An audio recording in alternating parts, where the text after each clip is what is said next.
The next person I'm going to introduce, I think I met in 2000 between movements, between the WTO and the RNC here in Philadelphia, anti-war stuff, and I've kind of seen him throughout. Anyway, Ewuare is a skillful organizer. He's also a political activist and professor. He's founder and chairperson of the People's Alliance for Justice Now and teaches African American Studies at Rutgers University. Poet icon Amiri Baraka considers him one of America's most important young poets.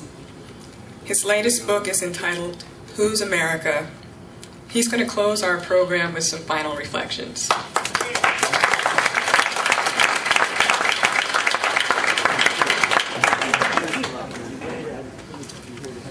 It is an honor to be here with you tonight as we reflect on the life, legacy, message, and man of our dear brother, Dr. Martin Luther King. I want to just share a few words with you and then a poem.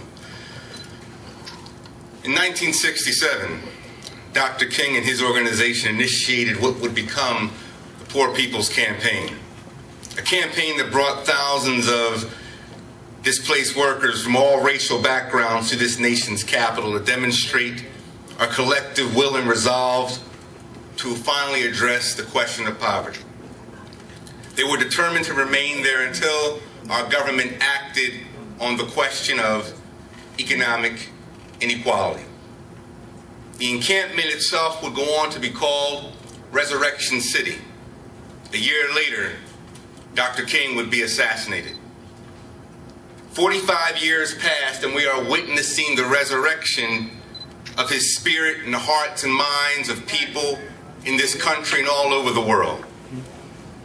As we pursue economic justice in our time, let us remain mindful of King and what he called the giant triplets of racism, materialism, and militarism. For King, all three worked in tandem, that is to say that they were a well-coordinated systemic attack on the world's poor and impoverished. If we are going to honor him, let us honor him best by taking on the full measure of his message. Even today, there are those who continue to say that race is not a part of the issue. Even today, there are those that remain and consider that race should not be given equal weight. How can we say this when, according to the most recent economic news, the national unemployment rate has dropped, not much, but it's dropped, while the black unemployment rate has continued to rise? How can we say it's not about race when black and Latino youth continue to have their civil rights denied in urban centers like New York City, where in 2009, 500,000 were arrested in a program called Stop and Frisk?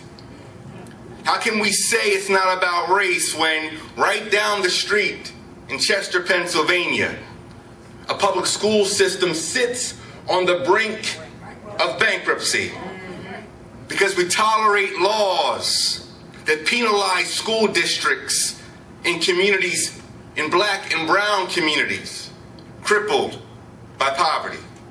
How can we say it's not about race when the prison rate in this country is the highest in the world and an entire generation has been criminalized and politically disenfranchised? How can we say it's not about race when our own Troy Davis was executed by the state of Georgia in the face of tremendous evidence to his innocence, in the face of thousands of phone calls and letters sent?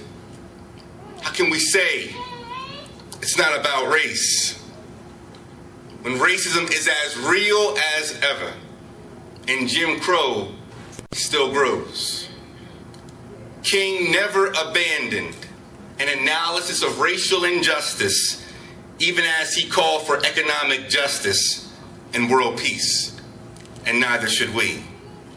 If our movement is to be successful, if we are to bring the change we all desperately need, then it will take all of us on equal footing, across all racial spectrums, an alliance of equals in defiance to the giant triplets of racism, capitalism, and militarism.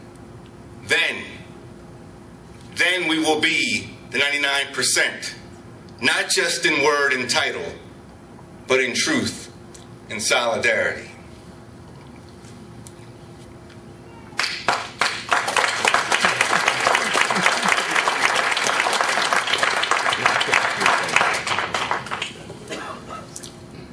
Dun dun dun dun dun dun dun dun dun dun dun dun. Who's America? Dun dun dun dun. All of us did not come here on the Mayflower. Who's America?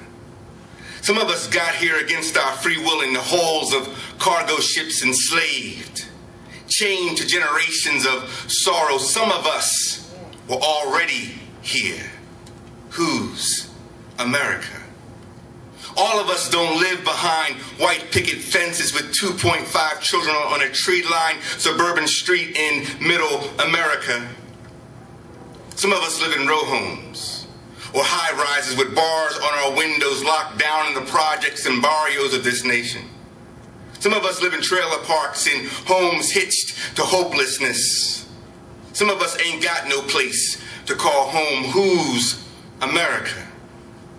All of us did not graduate from college with a BA or MBA or PhD to become the managers of this madness. Some of us barely got through high school, where we passed through metal detectors in class with outdated textbooks and computers to crash, who now take out the trash and clean up after the mess you've made of this world. Who's America? All of us are not Christians, praying to a pale-faced male God to save us from our sins. Some of us are Muslim, Jews, and Buddhists. Some of us see God in the air, the rain, the tree. Some of us make altars to our ancestors and light candles to their memory. Some of us believe that goodness cannot be deified. Who's America? All of us are not heterosexuals, trying to repress the rest. Some of us are gay, lesbian, or queer. Some of us refuse to be bound by fear. Who's America? All of us are not capitalists, seeking to privatize the entire planet. Some of us are socialists and communists, seeking to live simply so others can simply live. Who's America? All of us are not white, believing this land is ours by divine right. We come in the hue of the whole of humanity. The pride we have in our people is more than skin vanity. We remember, as the poet once said, America never been America to me. America never been America to me. So we are redefining what it means to be still fighting the revolution to form a more perfect union. Marching to the sound of Ray Charles and Jose Feliciano singing the national anthem, their voices wrapping us in the red, white, and blues of our struggle here. No, you may not recognize this land when we are through. Who's America? My country, 'tis of thee. From sea to shining sea, watch us make it free.